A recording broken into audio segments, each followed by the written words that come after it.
አብርሃም በደስታ ብዛት በእንባ ታጠበ። ሄርሜላን አገኛት። ወይኔ እንደዚህ አዲስ ፍቅረኛ ማቾች ገና የመጀመሪያቸው ነው ታውቃላችሁ አይደለ? እና በከምንም ጋር እቀበልሻለሁ ልጅም ባልሽም ብኖርም እቀበልሻለሁ ብሏታልና ወይኔ እናት ወይኔ መሳቅ ሞትኩ እኮ የምር ማለት ነው። እና ከምንም ጋር እቀበልሻለሁ አላት። ስለዚህ ሁለት ልጅም ካላት ከባሏ ጋር ቆይታ ፈታ ዘና ብላም ከመጣች ከምንም ጋር ይቀበላታል ማለት ነው። የእሷ ብጤ ስለሆነ እሷም የእሱ ብጤ ስለሆነች አንድ አይነት ሰው አንድ ላይ ተገናኙ። ስለዚህ ይቀበላታል። የት ቆየሽ እንደዚህ ከማቀፉ በፊት ምን ሆነች ነው ብሎ መጠየቅ ነበረበት። ወንድ ቢሆን የወንድ አልጫ ይሄ ማለት ነው የምር ማለት ነው። ሴት ልጅ ሄዳ የሁሉ ነገር ምክንያቷ ሳትናገር ለምን የት ነበርሽ ከማን ጋር ነበርሽ ብሎ መጠየቅ አለበት። እቺ ልጅ አሁን የታገተች ሴት አይደለችም።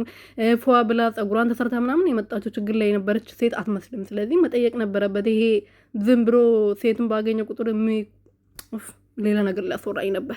ሰላም ሰላም ቤተሰብ እንዴት ናችሁ? ደህና ናችሁ ወይ? እኔ ያለው እግዚአብሔር ይመስገን። በያላችሁበት ሰላማችሁ ብዝት ትርፍርፍ ይበልልኝ። ለዚህ ቤት አዲስ የሆናችሁ ሰብስክራይብ፣ ሼር፣ ላይክ እያረጋችሁ ቪዲዮ ላይክ አድርጉ ባካችሁ። እና ሄርሜላ ከተደበቀችበት ወጥታለች። እንግዲህ የሩትዬ ስም ሲያጠፉ ነበረ። ርዕስ ሲያጡ ነው የሩትዬ ስም ለማጥፋት ብሎ ይሄንን አይዲያ የመጡት እንጂ ሄርሜላ ጠፍታ አይደለም። ዛሬ በሷ ቤት ነው ቪዲዮ የተለቀቀው። ያው ግድ ነው፣ ሳምንት ሙሉ ቆይቶ ነው። ዛሬ ሰሞኑን በተደጋጋሚ ሳምንት ሙሉ ስላልተለቀቀበት በየቀኑ እሷ ቤት ቪዲዮ ይለቀቃል ማለት ነው። እና አብርሃም ምን አለ? ይሄን ከፍ የሆነ ወንድ አልጫ አይሩት ተገላገልሽ የምር